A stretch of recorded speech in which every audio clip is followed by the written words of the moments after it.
कवन सुकाज कठिन जग माही, जो नहीं होए तात तुम पाही। राम सिया राम जय जय राम। राम सिया राम जय जय राम। प्रेम से बोलिए श्री रामचंद्र भगवान की जय। बोलिए हनुमान लला की जय। तो प्रिय श्रोताओं, आप सभी को हनुमान जयंती की हार्दिक शुभकामनाएं। आप सभी पर हनुमान जी की कृपा सदा सर्वदा बनी रहे। आज की वीडियो में आप सुनेंगे हनुमान जयंती की कथा। तो आप सभी लोग हमारे साथ जुड़े रहिएगा, वीडियो को पूरा जरूर देखिएगा। आज चैत्र पूर्णिमा हिंदू नववर्ष की पहली पूर्णिमा है और इस दिन स्नान और दान करना बहुत शुभ माना जाता है। चैत्र पूर्णिमा के दिन ही हनुमान जी का जन्मोत्सव भी मनाया जाता है। चैत्र पूर्णिमा के दिन हनुमान जी की स्तुति करने के साथ पितरों के लिए तर्पण दान का भी विशेष महत्व है। भक्ति और वैराग्य के आधारभूत स्तंभ पर टिकी सनातनी परंपरा में जब भी भक्ति की बात होती है तो अलग अलग काल में हुए भक्तों के नाम याद किए जाते हैं।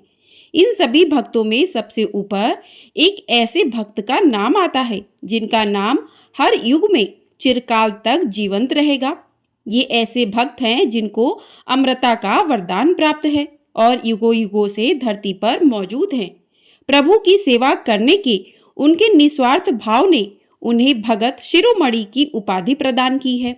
उनकी भक्ति के लिए लिखने वालों ने यहाँ तक लिखा है कि दुनिया को चलाने वाले भगवान का कोई भी काम उनके बिना नहीं चलता। आप सभी ने भी सुना ही होगा कि दुनिया चले ना श्री राम के बिना, राम जी चले ना हनुमान के बिना, राम जी चले ना हनुमान के बिना। तो आइए भक्तों, शिरोमणि श्री हनुमान जी के जन्म की पावन कथा का रसपान करते हैं। कथा शुरू होती है शिव जी के उस वरदान से जो उन्होंने राजा केसरी और माता अंजना को दिया था। दरअसल एक बार राजा केसरी और माता अंजना ने शिव जी की कठिन तपस्या की थी। जब दोनों की तपस्या से भगवान प्रसन्न हो गए तो उन्होंने माता अंजना और केसरी से वरदान मांगने को कहा, जिस पर माता अंजना ने कहा कि हे भोलेनाथ, हमें एक ऐसे पुत्र का वरदान दीजिए जो बल में रुद्र, गति में वायु और बुद्धि में गणपति के समान तेजस्वी हो। माता के वचनों से खुश होकर शिव जी माता अंजना को वरदान दिया और अपनी रौद्र शक्ति को पवन देव के रूप में यज्ञ कुंड में समाहित किया और उत्पन्न शक्ति को माता अंजना के गर्भ में स्थापित कर दिया, जिस वजह से हनुमान जी का एक नाम पवन पुत्र भी हुआ। अब आइए श्रवण करते हैं हनुमान जी के जन्म की कथा विस्तार पूर्वक। माता अंजनी पूर्व जन्म में देवराज इंद्र के दरबार में एक अप्सरा थीं, जिनका नाम पुंजिक स्थला थी। बालपन में वे अत्यंत सुंदर स्वभाव से चंचल थीं। एक बार अपनी चंचलता में ही उन्होंने तपस्या करते एक तेजस्वी ऋषि के साथ अभद्रता कर दी। गुस्से में आकर ऋषि ने पुंजिक स्थला को श्राप दे दिया कि जा, तू बानर की तरह स्वभाव वाली बानरी बन जा। ऋषि के श्राप को सुनकर पुंजिक स्थला ऋषि से क्षमा मांगने लगी। तब ऋषि ने दया दिखाई और कहा कि तुम्हारा वह रूप भी परम तेजस्वी होगा। तुमसे एक ऐसे पुत्र का जन्म होगा जिसकी कीर्ति और यश से तुम्हारा नाम युगों युगों तक अमर हो जाएगा। इस तरह अंजनी को वीर पुत्र का आशीर्वाद मिला। ऋषि के श्राप से त्रेता युग में अंजनी को नारी बानर के रूप में धरती पर जन्म लेना पड़ा। इंद्र की हजारों सुंदर अप्सराओं में से एक थी अंजनी, यानी अप्सरा पुंजिक स्थला। इंद्र ने जब उन्हें मनचाहा वरदान मांगने को कहा तब उन्होंने हिचकिचाते हुए उनसे कहा कि उन पर एक तपस्वी साधु का श्राप है, अगर हो सके तो उन्हें उससे मुक्ति दिलवा दें। इंद्र ने कहा कि वह उस श्राप के बारे में बताएं, क्या पता वह उस श्राप से उन्हें मुक्ति दिलवा दे। तब पुंजिक स्थला ने बताया कि किशोरावस्था में जब मैं खेल रही थी तो मैंने एक बानर को तपस्या करते देखा। मेरे लिए यह एक बड़ी आश्चर्य वाली घटना थी, इसलिए मैंने उस तपस्वी वानर पर फल फेंकने शुरू कर दिए। बस यही मेरी गलती थी, क्योंकि वह कोई आम वानर नहीं बल्कि एक तपस्वी साधु थे। मैंने उनकी तपस्या भंग कर दी और क्रोधित होकर उन्होंने मुझे श्राप दे दिया कि जब भी मुझे किसी से प्रेम होगा तो मैं वानर बन जाऊंगी।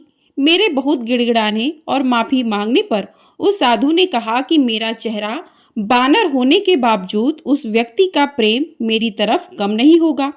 अपनी कहानी सुनाने के बाद पुंजिक स्थला ने कहा कि अगर इंद्रदेव उन्हें इस श्राप से मुक्ति दिलवा सके तो वह उनकी आभारी होंगी। इंद्रदेव ने उन्हें कहा कि इस श्राप से मुक्ति पाने के लिए धरती पर जाकर वास करना होगा, जहां वह अपने पति से मिलेगी।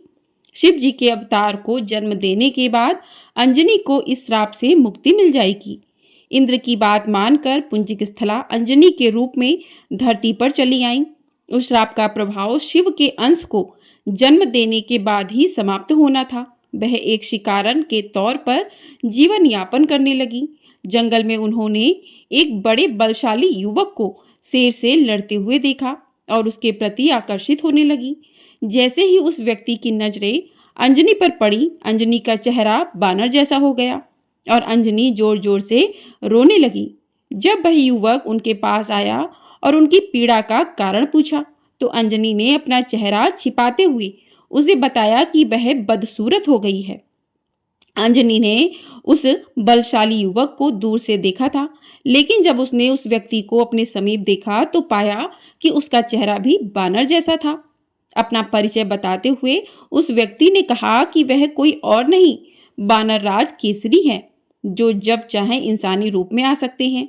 अंजनी का बानर जैसा चेहरा उन दोनों को प्रेम करने से नहीं रोक सका और जंगल में केसरी और अंजनी ने विवाह कर लिया। केसरी और अंजना ने विवाह कर लिया पर संतान सुख से वंचित थे। अंजना अपनी इस पीड़ा को लेकर मतंग ऋषि के पास गई। तब मतंग ऋषि ने उनसे कहा कि पंपा सरोवर के पूर्व में नरसिंह आश्रम है, उसकी दक्षिण दिशा में नारायण पर्वत पर स्वामी तीर्थ हैं। वहां जाकर उसमें स्नान करने के बाद 12 वर्ष तक तप एवं उपवास करने पर तुम्हें पुत्र सुख की प्राप्ति होगी। अंजना ने मतंग ऋषि एवं अपने पति केसरी से आज्ञा लेकर तप किया। 12 वर्ष तक केवल वायु पर ही जीवित रही। एक बार अंजना ने शुचि स्नान करके सुंदर वस्त्र आभूषण धारण किए। तब वायु देवता ने अंजना की तपस्या से प्रसन्न होकर उस समय पवन देव ने उनके कान में प्रवेश कर उन्हें वरदान दिया कि तुम्हारे यहाँ सूर्य, अग्नि एवं स्वर्ण के समान तेजस्वी वेद वेदांगों का मर्मज्ञ विश्वंध महाबली पुत्र होगा। इस आशीर्वाद के बाद वे शिव जी की आराधना और तपस्या में लीन रहीं। तब प्रसन्न होकर शिव जी ने उन्हें वरदान मांगने को कहा। अंजना ने शिव जी से कहा कि साधु के श्राप से मुक्ति पाने के लिए उन्हें शिव जी के अवतार को जन्म देना है, इसलिए शिव जी बालक के रूप में उनकी कोख से जन्म ले। तथास्तु कहकर शिव जी अंतर्ध्यान हो गए। इस घटना के बाद एक दिन अंजना शिव जी की आराधना कर रही थी और दूसरी तरफ अयोध्या में महाराज दशरथ अपनी 3 रानियों कौशल्या, सुमित्रा और कैकेयी के साथ पुत्र रथ की प्राप्ति के लिए श्रृंगी ऋषि को बुलाकर पुत्र कामेष्टि यज्ञ करवा रहे थे।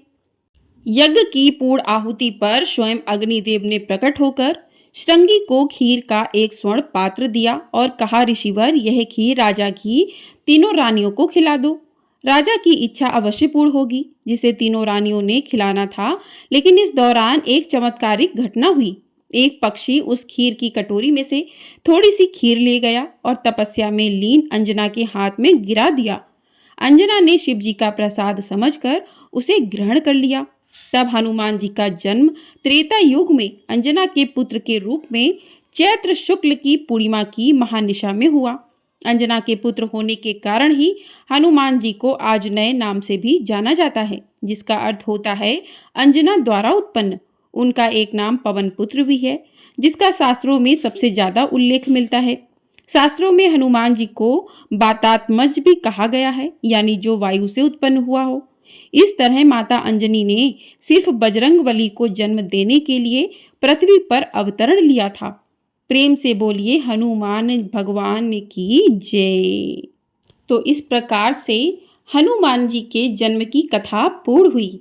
अब सुनते हैं अगली कथा, जिससे सुनने मात्र से सौभाग्य की प्राप्ति होती है। एक बार हनुमान जी ने अपने प्रभु श्री राम से माता अंजना के दर्शनार्थ जाने की आज्ञा मांगी। प्रभु ने उन्हें सहर्ष आज्ञा प्रदान कर दी। हनुमान जी अपनी माता के दर्शनार्थ जाने वाले थे।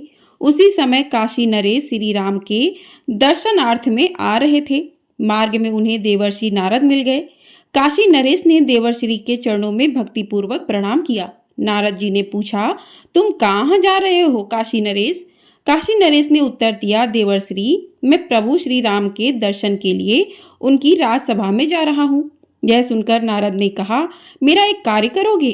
काशी नरेश ने तुरंत कहा, ऋषिवर, धरती पर ऐसा कौन पुरुष है जो आपकी आज्ञा के पालन के लिए तुरंत ना दौड़ पाए? आप आज्ञा प्रदान करें। नारद जी ने मुस्कुराते हुए कहा, तुम राजसभा में प्रभु श्री राम के चरण कमलों में श्रद्धा भक्ति पूर्वक प्रणाम तो अवश्य करना, किंतु उन्हीं के समीप सिंहासन पर बैठे वयोवृद्ध तपस्वी विश्वामित्र जी को प्रणाम मत करना। काशी नरेश ने प्रश्न किया, ऐसा क्यों ऋषिवर? नारद जी ने उत्तर दिया कि एक राजा को दूसरे राजा को प्रणाम शोभा नहीं देता। ऋषि विश्वामित्र भी पहले राजा ही थे और नारायण नारायण कहकर नारद जी चले गए और काशी नरेश श्री राम की सभा में पहुंचे। उन्होंने देवर्षि के आदेश अनुसार श्री राम के चरणों में श्रद्धा पूर्वक प्रणाम किया, किंतु महर्षि विश्वामित्र की सर्वथा उपेक्षा करके बैठ गए। काशी नरेश की इस उपेक्षा से महर्षि विश्वामित्र के हृदय पर चोट पहुंची, किंतु वे राजसभा में चुप रहे। पीछे उन्होंने श्री राम से कहा, श्री राम, तुम मर्यादा पुरुषोत्तम कहलाते हो, इसलिए तुम्हारी राजसभा में तुम्हारे उपस्थित रहते मर्यादा की अवहेलना उचित नहीं। महर्षि विश्वामित्र की बात सुनकर प्रभु श्री राम ने आश्चर्य से पूछा, गुरुदेव, मेरे रहते कब और कहाँ मर्यादा का उल्लंघन हुआ? आप कृपा पूर्वक बतलाने का कष्ट करें। विश्वामित्र बोले, आज ही राजसभा में काशी नरेश ने तुम्हारे चरणों में तो प्रणाम किया, किंतु उसने मेरी सर्वथा उपेक्षा कर दी। यह कदापि उचित नहीं है। आपकी सभा में मेरा अपमान हुआ है। मेरी राजसभा में मेरे ही सम्मुख आपकी उपेक्षा, यह तो मेरा भयानक तिरस्कार है। उन्होंने प्रतिज्ञा की, आज सूर्यास्त से पहले ही मैं उस राजा को मृत्यु दंड दूंगा। परम पराक्रमी श्री राम की यह प्रतिज्ञा वायु वेग से सर्वत्र फैल गई। काशी नरेश ने सुना तो उनका कंठ शुष्क हो गया। जीवन से निराश होकर वे दौड़े नारद जी के पास आए और उनके चरणों में गिरकर गिड़गिड़ाते हुए बोले कि देवर्षि, श्री राम ने आज सायंकाल तक मुझे मार डालने की प्रतिज्ञा की है। प्रतिज्ञा तो मैंने भी सुनी है। देवर्षि नारद ने उत्तर दिया, और श्री राम की प्रतिज्ञा सर्वविदित है कि रघुकुल रीत सदा चली आई, प्राण जाए पर वचन न जाए। काशी नरेश रो पड़े और बोले, देवर्षि, मैंने तो आपके आदेश का पालन किया था, जैसे भी हो आप मेरे प्राण बचाइए। नारद जी ने काशी नरेश को समझाते हुए कहा कि आप चिंता न करें, मृत्यु तो निश्चित होती है, वह किसी प्रकार टलती नहीं। यदि भगवान श्री राम के बाणों से प्राण पखेरु उड़ जाएं, तो निश्चय ही जीवन सफल हो जाए। किंतु तुम एक काम करो। नारद जी ने काशी नरेश से धीरे धीरे कहा, तुम हनुमान जी की माता अंजना के समीप जाकर उनके चरण पकड़ लो। जब वे चरण छुड़ाने लगे तब तुम अपनी रक्षा के लिए वचन ले लेना। जब तक वे 3 बार तुम्हारी रक्षा के वचन ना दे दें, तब तक तुम उनके चरण पकड़े रहना, बस तुम्हारा काम बन जाएगा। नारद जी की बात सुनकर काशी नरेश भागे भागे माता अंजना के यहाँ गए। माता अंजना बैठी हुई भगवान राम का जप कर रही थीं। रोते कलपते काशी राजमाता के चरणों में गिर पड़े। उनके चरणों को पकड़कर उन्होंने कहा, माँ, मेरी रक्षा करो। आज सायंकाल तक एक राजा ने मुझे मारने की प्रतिज्ञा ली है। आपके अतिरिक्त मेरे प्राण और कोई नहीं बचा सकता। रक्षा करो माँ, रक्षा करो। माता अंजना बोली, किसने और क्यों? तुझे आज संध्या के पूर्व ही मार डालने का प्रण किया है। काशी नरेश बोले, माँ, तुम मेरी रक्षा का वचन दे दो, अन्यथा मैं अभी आपके चरणों में ही अपने प्राण त्याग दूंगा। वात्सल्यमयो सरल जननी ने कहा, मैं तेरे प्राण की रक्षा का वचन देती हूँ। फूट फूट कर रोते हुए काशी नरेश ने अधीर होकर पुनः प्रार्थना की, माँ मुझे संतोष नहीं हो रहा, मेरे विश्वास के लिए यही बात 3 बार कह दो। मैं तेरी प्राण रक्षा का वचन देती हूँ। सर्वथा सरल दयामयी जननी ने 3 बार कहते हुए कहा, अच्छा अब तो बताओ तुम्हें मारने की प्रतिज्ञा किसने की है? काशी नरेश ने कहा, भगवान श्री राम ने। उन्होंने आज सायंकाल तक मेरे वध की प्रतिज्ञा की है। यह सुनकर माता अंजना चिंतित होकर बोली कि श्री राम की प्रतिज्ञा कैसे अन्यथा हो सकती है, पर मैंने तुझे वचन दिया है। उसी समय हनुमान जी ने वहां पहुंचकर माता का चरण स्पर्श किया। आशीर्वाद देते हुए माता ने कहा, बेटा तुम ठीक समय पर आए हो। अभी अभी मैं एक आवश्यक कार्य से चिंतित होकर तुम्हारा ही स्मरण कर रही थी। वह कार्य हो जाए तो मेरा मन हल्का हो जाए। हनुमान जी ने कहा, आज्ञा दीजिए माता जी, आपका कार्य करने के लिए तो मैं प्रतिक्षण प्रस्तुत हूँ। माता अंजना बोली, पर काम तो कठिन है बेटा, इस कारण मैं चिंतित हो गई हूँ। माता अंजना की बात सुनकर हनुमान जी ने उन्हें आश्वस्त करते हुए कहा, माता आपके पुत्र पर प्रभु श्री राम का आशीर्वाद है। ऐसा कोई काम नहीं है जो मैं राम का नाम लेकर ना कर सकूं। माता अंजना ने कहा, यह सब कुछ मैं जानती हूँ मेरे लाल, किंतु काम अत्यंत कठिन है, इसलिए कहने में झिझक रही हूँ। माता जी आपके पवित्र चरणों के सम्मुख प्रभु श्री राम की शपथ लेकर मैं 1 बार नहीं 3 बार प्रतिज्ञा करता हूँ कि आपकी आज्ञा मिलने पर काम चाहे कितना भी कठिन होगा, मैं उसे अवश्य पूर्ण कर आपकी चिंता दूर करूंगा। माता अंजना ने हनुमान जी के बल, पराक्रम और उनकी मात्र भक्ति की प्रशंसा करते हुए कहा, बेटा मुझे तुमसे यही आशा थी और ऐसा ही विश्वास था। बेटा मैंने काशी नरेश को उसके प्राण रक्षा का वचन दे दिया है। आज सायंकाल तक श्री राम ने उसका वध करने की प्रतिज्ञा की है। माता की बात सुनकर हनुमान जी ने आश्चर्य से कहा, मेरे प्रभु श्री राम की प्रतिज्ञा? माता अंजना बीच में ही बोल पड़ी, पर बेटा मैं काशीराज को वचन दे चुकी हूँ और तुमने भी श्री राम की शपथ लेकर मुझे 3 बार वचन दिया है। शरणागत की रक्षा धर्म है बेटा। हनुमान जी ने कहा, ठीक है माँ, मैं कुछ करता हूँ। यह कहकर हनुमान जी ने माता के चरणों में प्रणाम करके उनसे जाने की अनुमति मांगी। माता की आज्ञा प्राप्त होते ही हनुमान जी काशी नरेश के साथ अयोध्या पहुंचे। वहां उन्होंने काशी नरेश से कहा, राजन तुम सकल कलुष नाशनी परम पावनी सरयू में कमर तक जल में खड़े होकर अविराम राम राम का जप करते रहो। काशी नरेश ने पवन पुत्र के आदेश का पालन करना आरंभ किया और इधर हनुमान जी तुरंत श्री राम के समीप पहुंचे। वहां उन्होंने भगवान श्री राम के चरणों में प्रणाम कर उनके दोनों चरण पकड़कर कहा, स्वामी आज मैं आपसे एक वर की याचना करना चाहता हूँ। यह कैसे संभव है कि हनुमान जी की कभी कुछ मांगे हों और प्रभु अस्वीकार कर दे? श्री राम ने उत्साहपूर्वक कहा, तुम्हारे लिए अदय कुछ नहीं है हनुमान, तुम तो कभी कुछ चाहते ही नहीं। मैं तो सदा चाहता हूँ कि तुम मुझसे कुछ चाहो, कुछ मांगो, बोलो तुम क्या चाहते हो।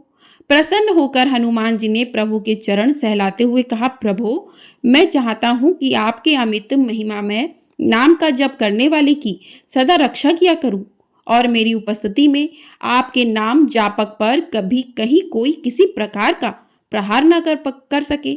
यदि दुर्भाग्यवश निखिल सृष्टि का सर्वसमर्थ स्वामी भी प्रहार कर बैठे तो उसका भी प्रहार व्यर्थ हो जाए। भगवान श्री राम ने तुरंत आशीर्वाद दिया कि तुम नाम जापक की रक्षा करने में सर्वत्र सदा समर्थ हो जाओगे और तुम्हारी उपस्थिति में नाम जापक पर किया गया अमोघ प्रहार भी व्यर्थ सिद्ध होगा। जय श्री राम। यह कहकर हनुमान जी ने प्रभु चरणों में मस्तक रख दिया और तुरंत सरयू तट पर पहुंचे। वहां वे गदा तान कर अत्यंत सावधानी से खड़े हो गए और काशी नरेश से बोले, तुम बिना रुके निरंतर राम राम रटते रहो। स्थिति विचित्र हो गई। एक और सर्वाधार स्वामी श्री राम की सायंकाल तक नरेश के वध की प्रतिज्ञा और दूसरी ओर अनन्य भक्त हनुमान जी का उनकी रक्षा के लिए वध हो जाना। राजा सरयू जल में खड़े होकर प्राण भय से अनवरत रूप से राम नाम का जप कर रहे थे और वर प्राप्त हनुमान जी उनकी रक्षा के लिए गदा ताने खड़े थे। बात विद्युत गति से फैल गई। अयोध्यावासी समस्त बाल वृद्ध नर नारी कौतूहल बश सरयू तट पर पहुंचे। प्रभु और सेवक के प्रतिज्ञा पालन का दृश्य देखने के लिए विशाल जन समुदाय एकत्र हो गए। इस बीच राम जी वहां पहुंच गए और काशी नरेश को देखकर बाण चलाना शुरू किया, लेकिन वे हैरान रह गए। राम नाम के जाप के आगे सभी बाण विफल होते चले गए। क्रोधित श्री राम को देखकर वशिष्ठ जी व्याकुल हो गए। उन्होंने सोचा भगवान श्री राम की प्रतिज्ञा अन्यथा नहीं हो सकती, और कहीं उन्होंने नरेश के साथ हनुमान जी को भी मार डाला तो महान अनर्थ हो जाएगा। तब हनुमान जी के पास पहुंचकर वशिष्ठ जी ने उन्हें समझाने का प्रयत्न किया। पवन कुमार, श्री राम जी तुम्हारे सर्वस्व हैं, उनकी प्रतिज्ञा पूरी हो जाने दो। नितांत समीप होने के कारण उनका क्रोध बढ़ता जा रहा है। वह राजा तो उन श्री राम के पावन सर स्पर्श से जन्म मरण से सदा के लिए मुक्त हो जाएगा। एक राजा के लिए अपने स्वामी के सम्मुख तन कर खड़ा हो जाना तुम्हारे जैसे सेवक के लिए कदाचित उचित नहीं। हनुमान जी ने अत्यंत विनयपूर्वक कहा, गुरुदेव, मैं त्रिलोक में भी अपने सर्वसमर्थ प्रभु के समीप तनकर खड़ा होने की कल्पना भी नहीं कर सकता। मैं तो अपने प्रभु के नाम और उनके वरदान की रक्षा के निमित्त प्राण आहुति देने के लिए प्रस्तुत हो गया हूँ। मेरा इससे अधिक सौभाग्य और क्या होगा कि मैं अपने प्राणाधिक प्रभु श्री राम के नाम और उनके वरदान की रक्षा में उनके ही कर कमलों से छोड़े हुए उन्हीं वाणों से शरीर त्याग कर उनमें ही विलीन हो जाऊं। वशिष्ठ जी ने सोचा कि इन ज्ञान मूर्ति को विचलित करना संभव नहीं। तभी महर्षि विश्वामित्र भी वहां उपस्थित होकर भगवान और भक्त की यह लीला देखकर चकित और चिंतित हो रहे थे। तब वशिष्ठ जी ने काशीराज से कहा, नरेश, तुम शीघ्र ही महर्षि विश्वामित्र के चरण पकड़ लो, वे सहज दयालु हैं। जय सिया राम, जय जय हनुमान का जप करते हुए काशीराज ने दौड़कर महर्षि विश्वामित्र के चरण पकड़ लिए। उनके आंसुओं से महर्षि के चरण आर्द्र हो गए। यह देखकर महर्षि विश्वामित्र द्रवित हो गए। उन्होंने सरसंधान किए क्रुद्ध श्री राम से कहा, श्री राम, काशी नरेश के अपराध का प्रायश्चित हो गया, मैंने उन्हें क्षमा कर दिया। अब तुम भी अपना अमोघ बाण धनुष से उतार कर तोड़ीर में रख दो। महर्षि विश्वामित्र के संतुष्ट होते ही श्री राम का क्रोध स्वतः ही शांत हो गया। उन्होंने गुरु की आज्ञा का पालन किया। बाण धनुष से तोड़ीर में आ गया। राजा की प्राण रक्षा तो हुई ही, भगवान के सम्मुख भक्त हनुमान जी विजय हुए। इस समाचार से माता अंजना की प्रसन्नता की सीमा न रही। विश्वामित्र इससे पहले कि कुछ कहते वहां नारद प्रकट हो गए और बता दिया कि ये सब कुछ क्यों हुआ। पूरी बात सुनकर विश्वामित्र ने आखिर महर्षि नारद से पूछा कि उन्होंने ऐसी सलाह काशी नरेश को क्यों दी। इस पर नारद जी ने जवाब दिया कि हमेशा मैं सुनता था कि राम का नाम श्री राम से भी बड़ा है, इसलिए मैंने सोचा कि असल परीक्षा हो ही जाए, ताकि लोग भी समझ लें कि प्रभु के नाम की महिमा प्रभु से अधिक है। प्रेम से बोलिए जय श्री राम, जय जय हनुमान। तो इस प्रकार से हनुमान जयंती की कथाएं पूर्ण हुई। आपको ये वीडियो थोड़ी सी भी पसंद आई है तो वीडियो को लाइक कर लीजिएगा। चैनल पर नए हैं तो चैनल को सब्सक्राइब कर लीजिएगा। आपको हमारे चैनल पर चैत्र पूर्णिमा की कथा, साथ ही भगवान श्री सत्यनारायण की कथा भी सुनाई जाएगी। तो चैनल को सब्सक्राइब करके ढेर सारा प्यार अपना ज़रूर दीजिएगा और कमेंट बॉक्स में हनुमान जी की जय भी अवश्य लिखिएगा। जय श्री राम।